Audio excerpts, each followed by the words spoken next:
Welcome to the Inspiration North podcast, inspiring stories from inspirational people and how they found their passion, their true north. I'm James Eves. And I'm Michelle Minikin, and this is the Inspiration North podcast.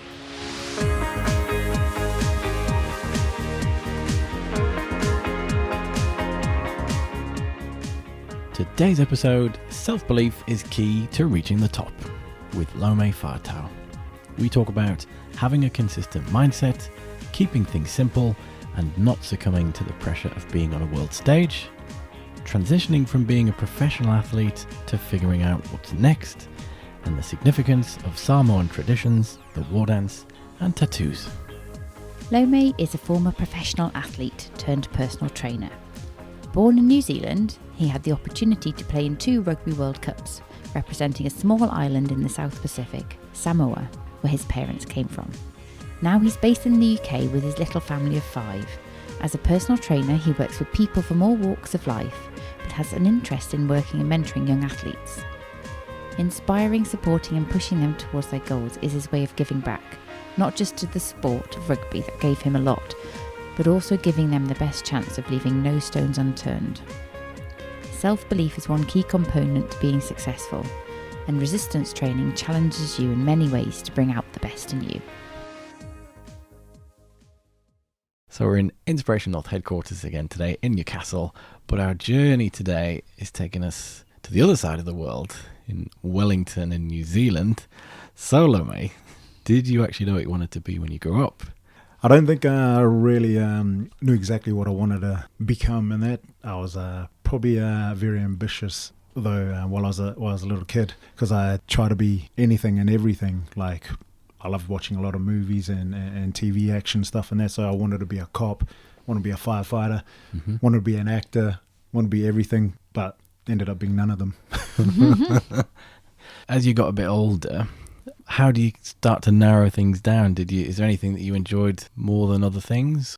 My family were very sporty kind of people, and that we had a lot of older family members like cousins and stuff like that, and most of them played basketball and that, so that's where my kind of sport started with. And that I played a lot of basketball through my younger days and their years, and kind of took that through all the way through college and that before obviously going into rugby.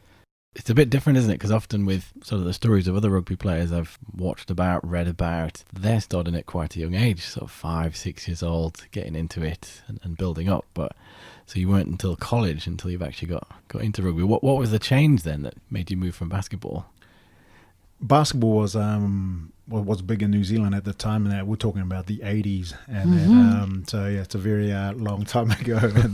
And we had a few Americans and that came into New Zealand and that, and kind of like the game grew there and that. Like I just said before, I had a lot of family members who played basketball, and that had a cousin who played for the New Zealand side and that, and so that kind of like inspired a lot of us younger generations, I think, including myself and that. So I kind of like followed suit, played along with it as well and that. But it's kind of funny because when you talk about New Zealand, you think pretty much rugby straight away. Yes, it wouldn't have been in my top 3 basketball nations, but that's the way it goes, isn't it? Yeah, definitely. So did you follow the greats of, everyone always thinks about Michael Jordan, don't they, and the Chicago Bulls back in the day, Scottie Pippen and Derek. I don't. Not Derek, what's his name? It's like, why Rodman. are you looking at me? I don't know. Dennis Rodman. Dennis, not Derek. There we go. Yeah. No, yeah, I Derek had a lot Rodman, of that's favourite players back then and that, yeah, in the same era with Michael Jordan and Larry Bird and that, but I was more of a Lakers fan and that, so I was more along with Magic Johnson and James Worthy and those kind of guys and that back then and that. I'm still a Lakers fan to this day and that. It was a funny kind of time back then and that, when it was really huge and that, but obviously it went for a certain period, and then it wasn't until later on when it kind of dipped off a bit with the basketball and that.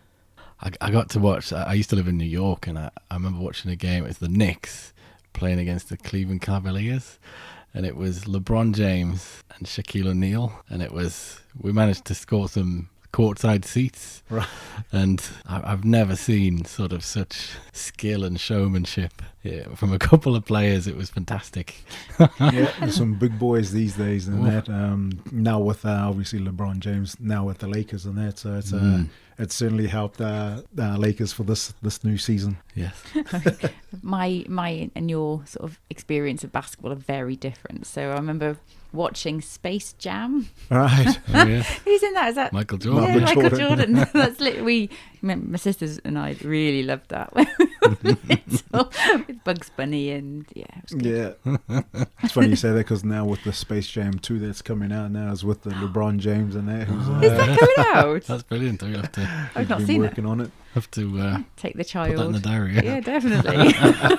It's great having children because you can get away with going and watch movies like that as well at the cinema. You don't feel as awkward and have to borrow other children to take with them. So from basketball, how did you then transition into rugby? Is it just one of those things if someone says, oh, come along to a training session, you might enjoy it, and you went from there? Or No, I had a lot of friends who were all playing rugby and that, so they kind of went through the age system and that. Obviously, New Zealand being with rugby being kind of like the national game and that, so it's pretty much every kid played rugby back home and that. It was nothing hard to kind of make a transition into, and that's so a lot of my friends were playing that. And like I just mentioned before, that basketball had kind of taken a dip then and that, so I thought I'll just tag along with the boys in there and throw the ball around, and that's the different shape. Was it an easy transition though? Is it just it's still running around, isn't it?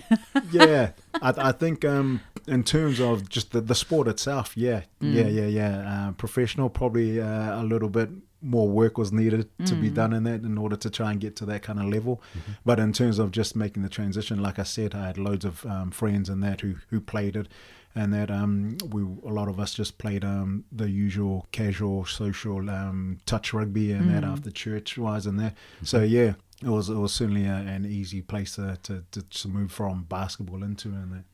was there a position that you were kind of pushed into, or was it just you experiment a bit and did you sort of got a bit of pace, a bit of physical presence about you, or was that something you had to kind of discover?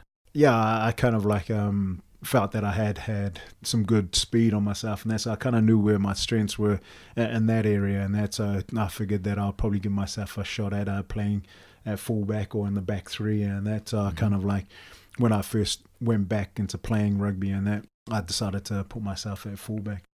I looked up to the likes of Christian Cullen back then, who was Great just player. Graceful on the pitch and that, the way he ran and that. So just watched a lot of the way he played and that, and kind of like just trying to picture myself trying to run like he did. Obviously, I was a bit heavier. But that's useful as well. I mean, I remember when I first started playing, the coach at the time, he took one look at me and I was a slip of a boy, but very quick. So it was an obvious decision to put me out on the wing where I wouldn't get hurt. Yeah. And I could avoid the big guys. But the game's changed quite a bit, hasn't it? Because I remember growing up and watching the likes of, Christian Cullen, Simon Gagan, the Underwood brothers, Jerry Guscott, and there's a lot slimmer physique. And the way the game's gone, obviously, with becoming professional, there are a lot bigger guys playing now. And when I see the likes of George North, and the one I always go back to is my memory of the 95 World Cup and Jonah Lome coming onto the scene and just seeing him destroy the English backline. Yeah, I think, most people know that when Jonah came onto the scene, how it kind of changed the way the game was played. And when we played at the 2003 World Cup, and they were playing against the likes of Ben Cohen, who was, just as massive himself and that. So you saw when Jonah came on there, who was known as a number 8 when he was playing through college and that, and then just to see him playing on the wing, and there was it was a massive change to the game. Because it wasn't just the physique or the physical presence, it was that he was quick. Yeah. He was quicker than, just as quick as anyone in the back line. Doing, could he run the 100 in, was it about 10 flat or something? And you think, He had some good pace on him, all right. But yeah, it wasn't just that. Like you said, he had a lot of power and strength in that. So yeah, you certainly saw a lot of people just bouncing off of him. I'm pretty convinced he came with the New Zealand rugby side to Gateshead when I was a teenager. So we went to see England versus the All Blacks. It was pretty awesome, actually. Yeah. So I think they did come to the Northeast. We'll have to check it out. We'll have to Google it. But yeah, as soon as she said, it's like, yeah, I'm sure I've seen him in real life. I think a lot of people paid a lot just to go and see him on the pitch and watch him play. Great character. So when you've gotten into rugby, you found a position, fullback in the back line. How do you then make that transition to, say, getting to a professional level in rugby? What sort of comes next? Yeah, it's funny because like I thought I was going to be a fullback in there at the time, and that because I was still playing social, just trying to understand the new rules and how to play. Obviously, like I was saying, I was watching a lot of the players like Christian Cullen and just trying to learn the game after not being playing for quite some time in there because I was playing basketball a lot. And that when I ended up playing for the top team in the clubs that I was playing at the time, and the coach obviously saw that I probably wasn't fitted for fullback and shifted me to the side on the wing, and that's where I went from playing on the wing with Mara St. Pat's, which was the club that I was involved with back then, and then into professional as a winger. And that I think I was very determined that I had made up my mind when I made that transition playing basketball and going into rugby, and that I wanted to play top team in the club, and that I didn't really think too much further than that. I think just getting seen by a lot of the selectors and being put forward by coaches and that was kind of like a bonus for me, and that I didn't kind of like look to, all right, I'm going to play for the Hurricanes or I'm going to play professional, and that it just kind of happened. Just happens naturally. You get noticed, you're seen, people pick up on potential, you're scoring tries, and then, so did you then leave your club to join Hurricanes on a contract? Is that how it worked? Yeah, no, I mean, you were still playing club at the time, and obviously if you were selected to play any other games for the Hurricanes at the time, then you would be playing there. And if you weren't picked in the 22 to play for that weekend or Friday night and that, then you would be playing for your club on the weekends, and that kind of rolled at the same time. One thing I was wondering about is you always say that the top nation globally for rugby is New Zealand. How is it that a small nation remains at the forefront of the level of quality that comes out of that nation? Yeah, is there any logic behind it, or what do you think it is? I think there's a lot of it that goes to, like when I mentioned, rugby being the national sport for New Zealand, and obviously they start at a very young age, and everybody, you're either picking up a ball or some shape and just throwing it around, and that you're playing rugby regardless whether you're interested or not, and it just happens to be because your friends around you are going to be playing it, and if you're in that group, then you're dragged along with it, and that and just from those groups and that you tend to find that there's a lot of good talent that just comes through there, and that Tell me how you came to then play for Samoa. My parents are from Samoa, and that, so for them, they like a lot of families from the small Pacific Islands, and that they decided to move to New Zealand or Australia, and that obviously to try and provide a better future and that for the kids, and that obviously that was the same with my parents, and that so even though I was born and bred in New Zealand, and that I still had the eligibility to play for Samoa, and that's where I decided to go down the track and that and represent a very tiny nation with a massive heart. Yes, definitely. One of my early memories of playing locally at the Falcons was Inga the Winger, as he used to be known, Tuiga Mala, he's playing on the wing at the time, but that sort of, he would nail anybody at the precise moment of catching a high ball, but off the field, I just remember the big smile he'd have, so he's very passionate about it, but super nice guy. I remember my mum met him a good few years back and said, what a nice chap. And that's that heart and that spirit of the nation. It really comes through, I think. And when you see things like the Siva Tau, which is, maybe you can explain a bit for us. So we all know and love the haka that the All Blacks do before each game, but the equivalent for Samoa is the Siva Tau. Could you tell us a bit about, what is that? What does it mean? What does it represent to the nation? Yeah, like you just touched on there, like New Zealand, obviously, or the All Blacks, as they're known, and they have their own war dance called the haka, and you got the other smaller nations like Fiji and Tonga, and who have their own war dance, and the Siva Tau is ours, and the Samoan team, and that obviously called Manu Samoa, which is kind of like loosely translated as Samoan warriors, and that. Mm-hmm. Obviously we have that at the war dance before the game kicks off, and it's kind of like our way of preparing ourselves to go to battle with the opposition, and that. Mm-hmm. And so it's something that a lot of the guys really put their heart and everything into it, and that, where they're drawing as much energy as they can get, through their ancestors and from one another, and that. It's quite an intimidating spectacle, isn't it? I was just thinking there, so what would England do? Would you put some bells on and do some Morris dancing? It is quite. It's a spectacle to watch. It's a bit scary. You wouldn't want to be on the other side, would you? Looking at it. Well, it's something that's been around for quite some time now, and it's it's a special kind of ritual that's been there, and obviously it's been passed along, and that. One of the good things about it is when you get asked a lot about whether you represent Samoa or New Zealand, and that people want to see the war dance, and that whether you go into schools, and that it's probably one of the most requested performances that you get. I get told off all the time because I ask James to perform accents and things. I'm not gonna say to you now. Show us your dancing. Really want to though, but I'm not. I'm gonna behave for once. Save it.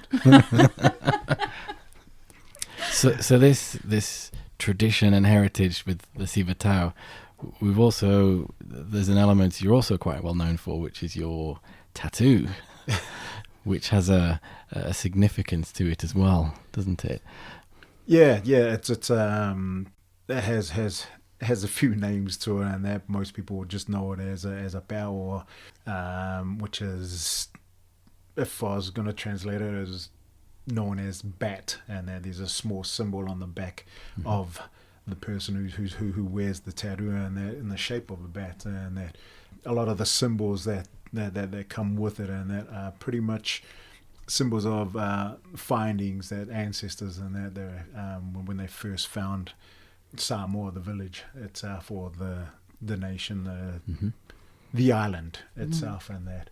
But the tattoo, the bao itself, and that was kind of like made for men, and it was to be requested or invited to have it, and obviously you could ask to have it in there, but it just would depend. It had to be the person the tattooist that was going to perform the ceremony and the tattooing itself, and that had to have one himself, and that to be able to perform the ceremony itself, and it was just a show of kind of like manhood, if you like, and or warrior, and that's kind of what it represented.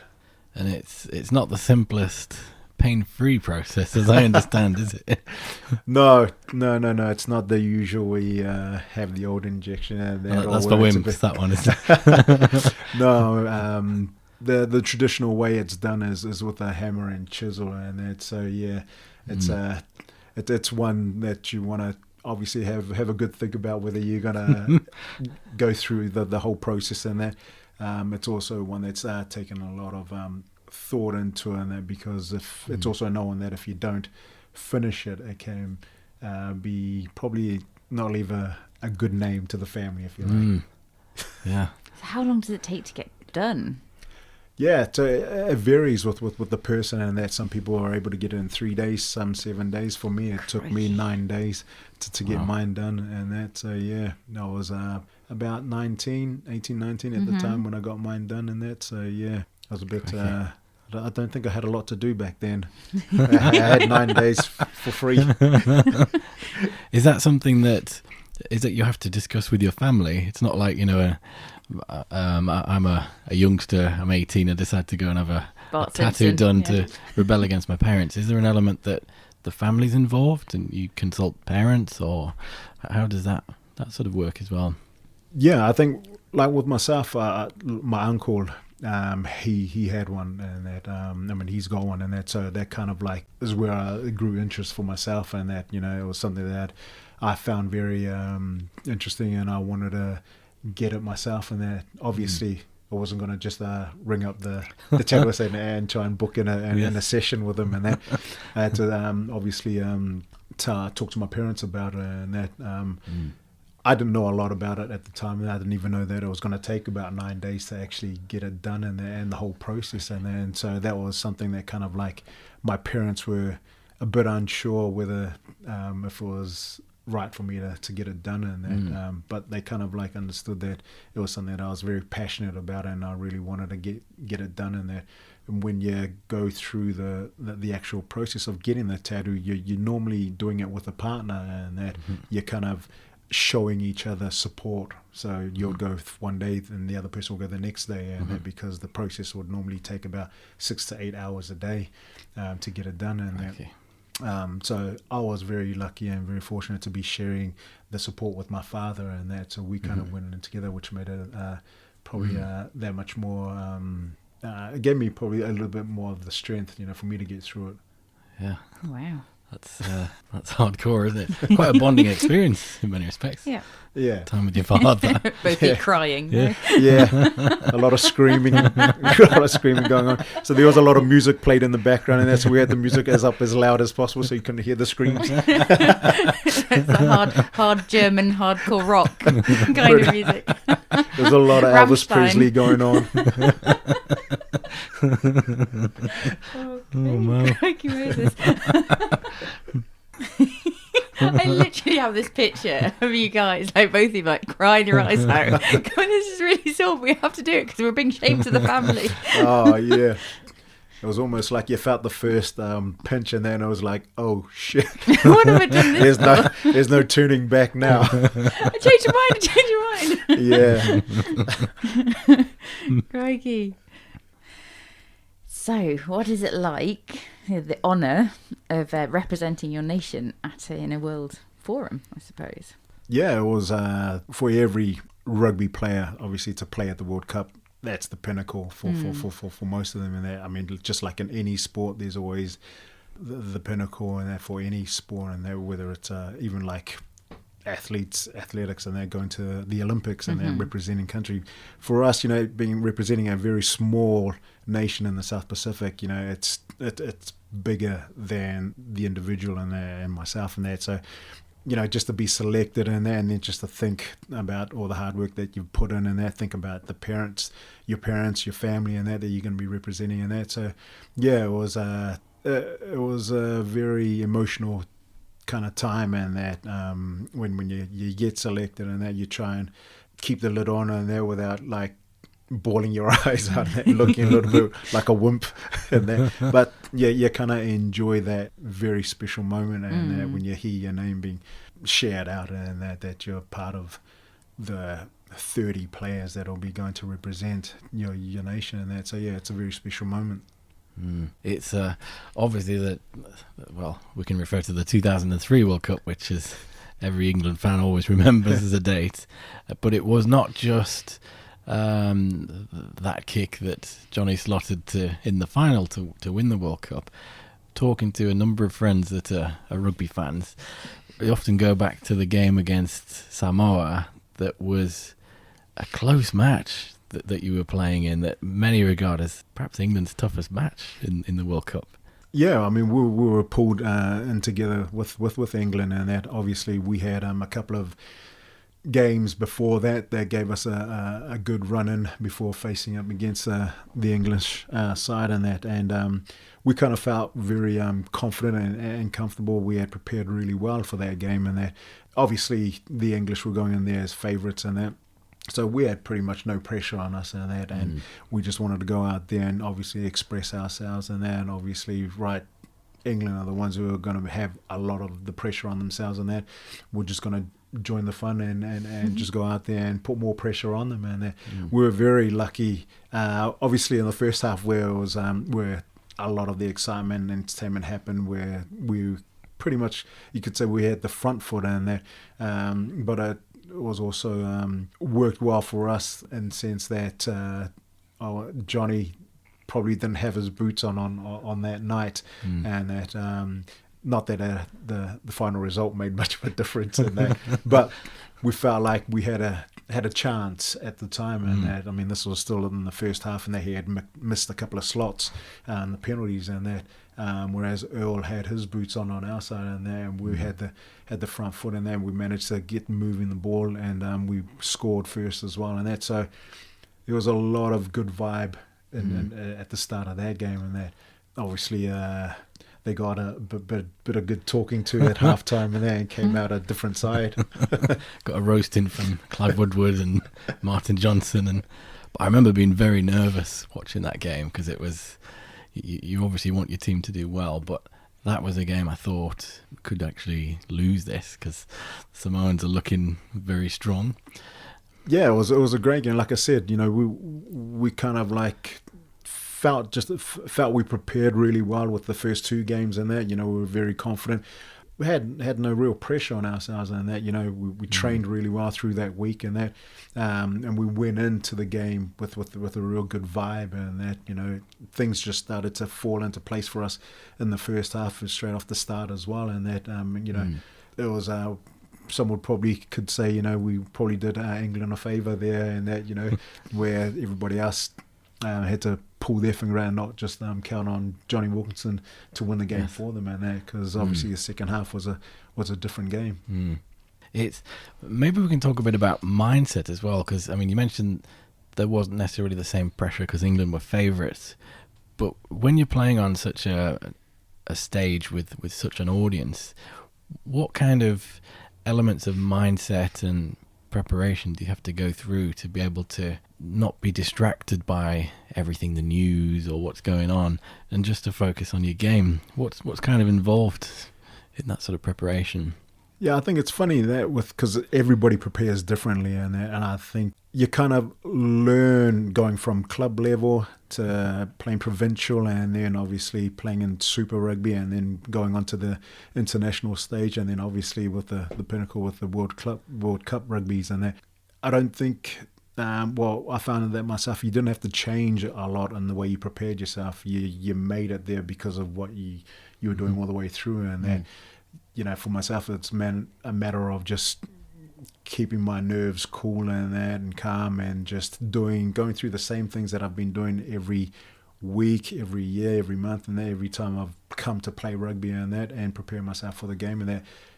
It's just another game, obviously, but playing at that kind of level, as you've just got to raise the bar, another level, and there's a reason why you've been selected, and that you've just got to continue preparing the way you have been preparing, and that mindset and everything else, and that obviously has a part to play in that. But as soon as you try and change things and try and do something different, you kind of lose your way. And that, I think it could easily be something as simple as the kind of music that you listen to before you go onto the pitch, that prepares you to set yourself in the right state of mind. And then, for me, it's just, I'd listen to the same kind of stuff and that, talk to myself, normally have 3 things that I want to keep as simple that I want to work on when I'm on the pitch, and just leave it at that. Okay. So it's nice, simple, same. Is it a similar sort of routine?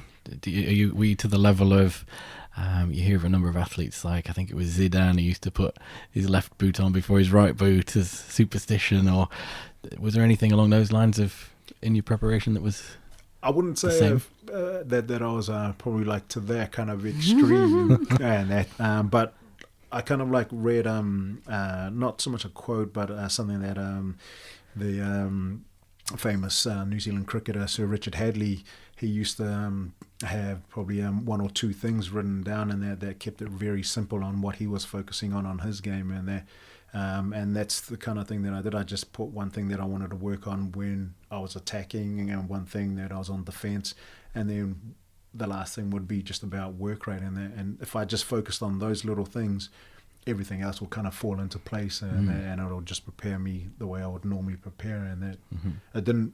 I made very, very little changes of the way I just kind of prepared myself. And I think even today I'd still do the same thing when I'm in the gym and that when I'm working, and that things kind of help me stay the way I am and not go a little bit kooky.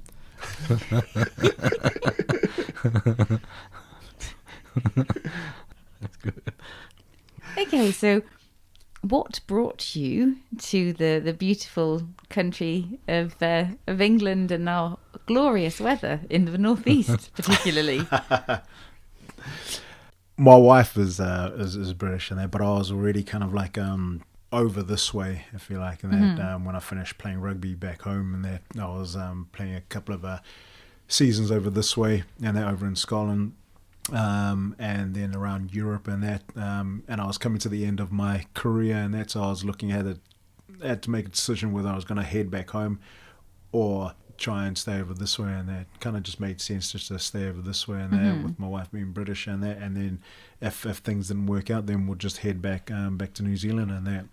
Now we have a family of 5, and that's what's kind of kept me over here, and that I enjoy living here in the northeast, and that I have a lot of friends who also play professional rugby here for the Falcons and that. So it's I'm not far from home and that, because I have a lot of friends who come there. So I catch up with a lot of the guys during then and that. But at the same time, it was a lot easier for me to make the transition as a professional athlete to working in the gym as a personal trainer here than I think it would back home. And that over here, I managed to network with a lot of other guys who were very similar, in a similar position as I was, and as rugby players, and that guys who were looking to move on from there. And one of them who I work with now was also a rugby player, and he set up his gym business and that, and so that just made it a lot easier for me just to move into that industry, and that I was pretty much already doing that kind of stuff as an athlete, working out and all of that, which just was part and parcel of it all.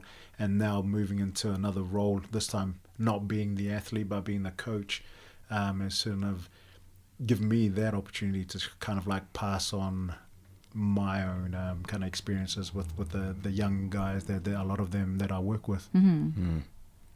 What's the transition like then from being part of a team, regular training sessions, someone's leading that, and getting everybody training together, to actually leaving that environment to now being a sort of, this is almost, what do I do next? So you've fallen into the training space. Is that quite a hard transition when you leave?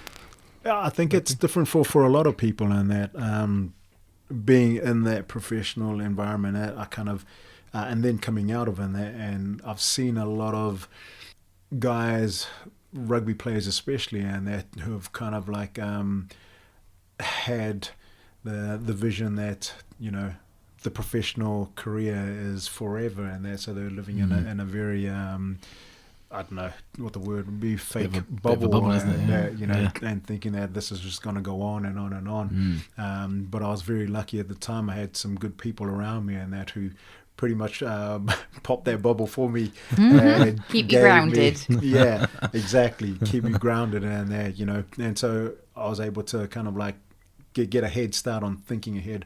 Right, what are my options that I'm going to be looking to be doing when I do finish, move on from playing rugby and that, and obviously going into this kind of transition, and that it wasn't easy at first. Like I said, this time you're not the athlete where everything was passed you. You just do this, this, and this, and you're told what to do, and that. So it was so much easier as an athlete. That, whereas at the time, it felt like, you're doing all the work and that. But as soon as you become the coach and you've got a lot of clients and that you're working with and that, you find out actually there's a lot more work that's done behind the scenes as a coach, as a personal trainer, and that goes into it. And that I kind of like had a, what's the word, more respect for the trainers that I had during the time. It's fascinating.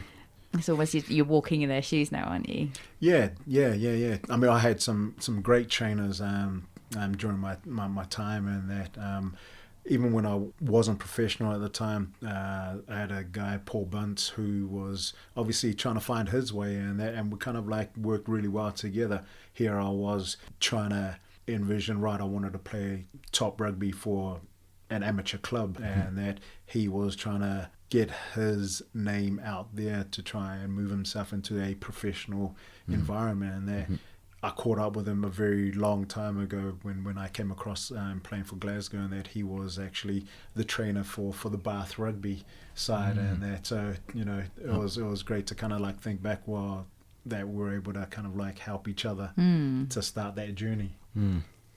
What's it like? So when you've got clients, they've obviously made a proactive step to improve their strength, overall fitness. Is it more of a challenge to take someone who isn't used to a more rigorous routine than, say, let's say you're training someone who is looking to follow in your steps and play at a top level? Is that a challenge as well? Yeah, it definitely is. I learnt a lot over the years as a personal trainer, and that I work with a lot of people from different walks of life and that, different ages, and that, most of my interest is working with a lot of young athletes, and that, especially the guys who come in and make a decision for themselves, and that this is what they want to do, and they understand that this is part of the process. I want to get stronger, get faster, and this is the place to come in there. That makes a lot easier for me. All I've got to do is just write out the program, and they will crack on with it, because they want to be pushed. Right. They know what they want, and whereas a lot of others who probably need a little bit more extra push, and guys who you probably kind of like probably knocking heads with, and that who kind of know what they should be doing, but a little bit more hold back or refusal to actually want to do the work. Resistance to change. That's it. That's the one. So you know what's good for you, but you don't do it anyway. That's it. Yeah. But it's bonkers. It's great. I learn a lot from that. It certainly helps me to become, a better person myself in terms of being more patient and that with them, and that, because they kind of they see the hard work once they buy into it themselves, and that they see the results themselves, and that, and it's not only that they see it, they start getting compliments from people around them, and that and then they all of a sudden come back going like, oh yeah, I was going, right, I'm glad that you finally know. Now you're going to start listening to me. I mean, they already know that that's what they want to do, but like you're saying, just refuse to try and take that first step. It's just that the kind of, the 1st of January thing. It's like, oh, right, I need to get fit this year. I'll go and join a gym, and I'll never, ever go. Yeah. You have that every year. We always wait for it, and there's the big rush in January, and that it's February you've got to worry about because everybody drops off, and that, I mean, not everybody, but there's a big number that normally drop off, and that. But yeah, it's always one of those memes you always see on social it's funny, media. Isn't it? It's like January. It's like a big WWF fight, isn't it? In the gym, there's about 20 guys in the ring fighting for equipment, and then tumbleweeds in February. Yeah. And there's the other memes. I like the one that's I used my gym card for the first time the other day, and it's to cut up a cake with it. That's funny. It's a strange mentality though, isn't it? It's kind of like new year, new me, new body, let's roll. And then that inspiration and motivation just disappears, it evaporates. And it's because it's hard. Yeah, it's easy the first couple of weeks. It's like, I'm going to do this, and then it's kind of and then the excuses kick in, and it's like, well, I'm just going to avoid it, and then you never go back. Yeah, I mean, everybody jumps on that January wagon, and that everybody wants to be part of it, and that. But like we said, February starts to show who the who are the ones that really want to do it, who will still be there, and the rest will be waiting for the next January rush. It's almost that you have to, sort of set yourself if I don't go to the gym X number of times, I need to get punched in the face by somebody I really hate, and you give them permission to punch you in the face if you don't go. It needs to be more uncomfortable not doing it than doing it. Yeah, I think as a father, I'm not too sure who I have more problems trying to motivate, work with than that, whether it's the clients or my kids. Oh yes, kids are not easy, are they?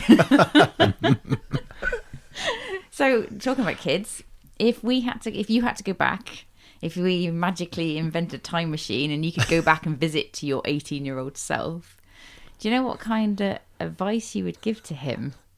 Ooh. Is it about the tattoo's going to take longer than you think? Yeah. Don't do the tattoo. Yeah. Take some tissues. I learnt a lot looking back. I made some very bad decisions, and that in terms of where I put my money, and that when I became professional, and that I listened to some people who probably led me the wrong way, and that's not blaming them. And that I think if I was going to talk to myself when I was 18, and that I'd probably tell myself to probably be a bit more patient, give myself a little bit more space and more time to really try and take in the kind of advice that people are trying to give me, and then make a better decision in that, in terms of where I would put my money. And that I know I learned some very, very hard lessons, and that's probably one big, I don't know if I'd say failure in that. It's certainly one big, massive, expensive lesson that I've certainly learned, and that's definitely one thing that I would point to myself in that, about not rushing into things, and that just because things sound great, and that, but actually having a good look at the bigger picture of it all, and that, making sure is it really something that I want to get involved with. No, it's fascinating. It's that one thing that's not taught at school is financial literacy. It's almost bonkers, isn't it? Do you think about it? Because you need to know how to open a bank account and get a mortgage, and to evaluate risk and all that sort of stuff. But we're not taught it. We're taught about plate tectonics and Pythagoras' theorem, and stuff that we don't necessarily need to know every day. that we use every day. I know. I was like the first person who tells me what trigonometry was all about. Still, it's like I just don't get it. It's about triangles. What do we need about triangles? Teaching me how to manage money, that would be useful. Definitely. I think that's something that's that's wrong with today's probably. Well, I can't just say today. I think back then they didn't really teach a lot of it back in the schools, and then as well, and that. It's certainly something that we could help our kids, definitely, and I think because they don't teach it there, it's certainly something that I try and help my own kids with. The value of money and working and rewards and things don't come easy, all that sort of stuff. Not that at 9 years old they really care. Listen. Yeah. No, just give me some money for fortnight. Like, no. I had two of them at me yesterday. There's some sort of battle pass that they wanted to get, and my little boy and his friend, they were talking to his dad, and we were just looking at each other going, I don't know what we're talking about, but no, you're not getting £10 to spend on the internet on nothing. It's just bonkers, isn't it? Yeah. I wish I had those lessons back then, and that in terms of obviously getting the best advice, and that. So what's kind of next then, Lome, in the journey?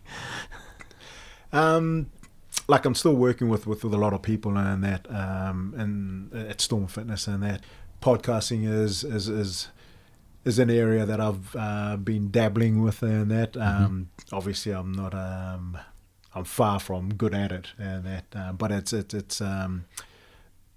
something that I've always found interest that I want to get into, and that's what I want to learn to do, and that I have a lot of friends and good networks and that, and people that I want to talk to. And I think, like I just mentioned a lot earlier on, about making transitions and making good decisions, and that from being a professional athlete and post-professional and they're going on with a career afterwards and there. And there's a lot of guys that that find trouble or don't have probably the right advice maybe, or kind of like I'm a bit unsure about their direction and where they want to go to after a professional career. And I think, you know, there's not a lot of information or and podcasting is something that I want to do, and it's kind of like based around that.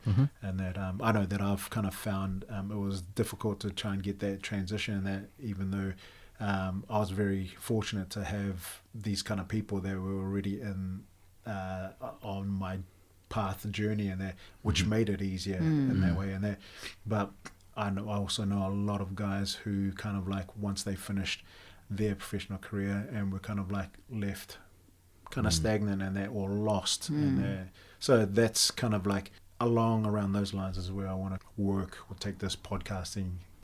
Sounds useful thing. because you can imagine it's almost like getting chucked out of school, isn't it? You've had or the military, you've had your routine set. Someone tells you what to do, when to eat, when to train, and then all of a sudden it's like, bye-bye. Thanks very much. Best of luck. And it's, what do you do? It's if you've not had something bubbling away on the side, like you've got some players like Jamie Roberts, who's qualified as a doctor, for example. So you've kind of, they've planned an exit of some kind. Otherwise, it's, I don't know. I can see why it'd be very easy to get lost and get out of the training habit, put on a lot of weight. Difficult. So that sounds great.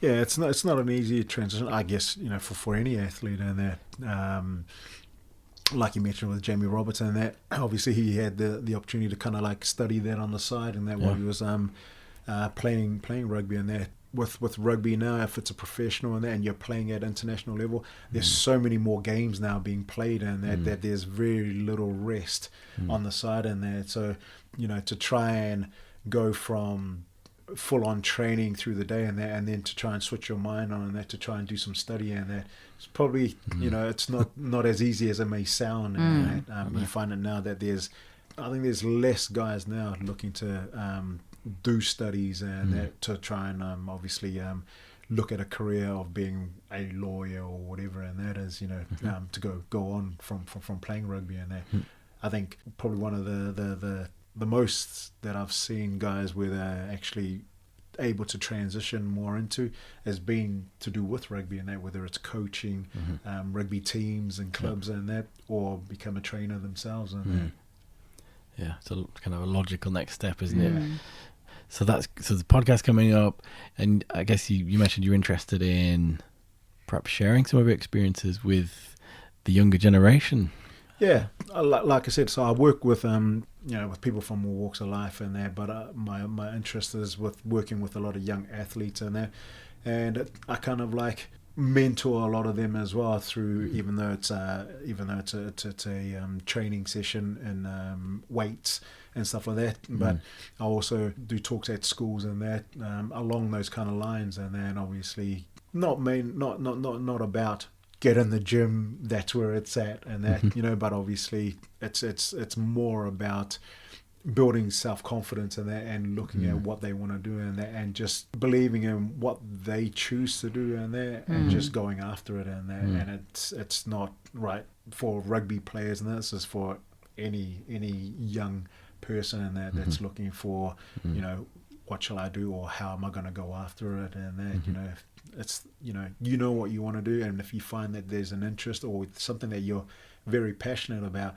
then you should go after it. You shouldn't let anything hold you back. And that, at the same time, you know, at a very young age, wow, you've got so many years in front of you, and that the biggest thing is to get around the world, travel the world as much as you can, and just explore, experience, you know, because there's so much out there to learn as well.